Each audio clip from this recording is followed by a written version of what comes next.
drums, the drummer that changed it was a drummer named Kenny Clark. Now when Kenny Clark came on the scene, music was being played like this. Buddy brought in the fast tempo. But Kenny Clark did something very different. There's a rhythm in swing, in jazz swing rhythm. I call it the Spangolang rhythm. Spangolang, Spangolang, Spangolang. So Kenny Clark came on the scene, hearing all this great jazz, and he did something very simple but also very important. He took the Spangolang rhythm and he moved it to the cymbal called the ride cymbal. And it sounded like this.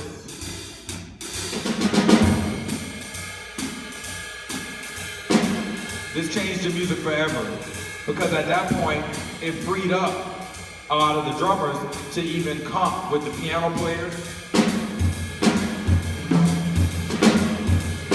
They can also use more of the drum set. They can add more cymbals, because this rhythm locked in with the acoustic bass and the piano, and drums had the freedom that everybody else had.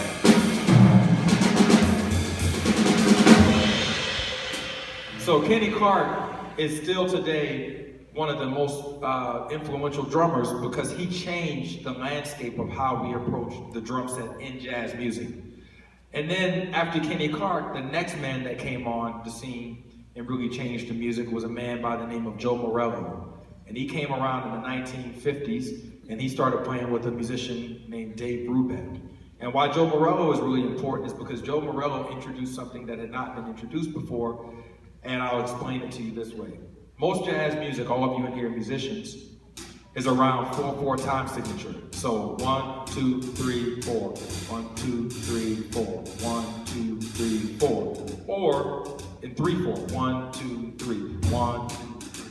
1, 2, 3.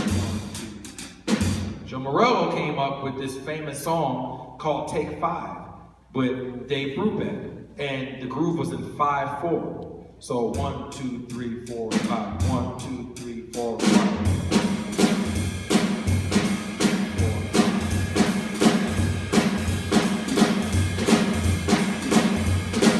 The other thing that he did that was really famous and made him famous was he soloed over that.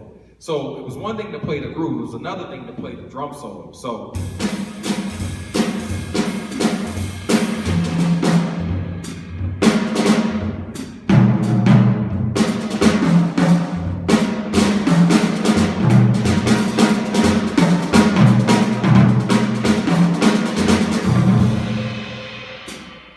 that was a big deal at the time, because a lot of drummers were still getting hip to what Kenny Clark had laid on them and coming up with their own version of the ride cymbal beat and all that. And here Joe Morello comes along playing in 5/4. So it's a very, very important time. I have two more drummers to mention to you that really changed jazz. And it's important for me to let you know there's so many other drummers that I cannot mention. The reason why is because there's so many of them. I'm only focusing this class on the drummers who really shifted and changed the jazz drums, if you say style or industry. But the other thing to keep in mind, and I said this yesterday, is that all over the world, there were people being influenced by this. And also people were coming up with their own great grooves. So also in the 1960s, you had the invention of bossa nova and all this great stuff in Brazil, and in South Africa, you had really great things happening there with the drum set. So in each region, you had all these really amazing things being created because of this new instrument. But in America, this is what was happening. So the next great drummer is someone who came along in about maybe the late 50s, probably early 50s, but he started becoming more notable in the late 50s, and his name is Elvin Jones. And what Elvin did not necessarily invent a new way of playing, but he created a different kind of feel. So when Kenny Clark came on the scene, he played it like this, as I told you, which is kind of straight. When Elvin came on the scene with John Coltrane, he played like this.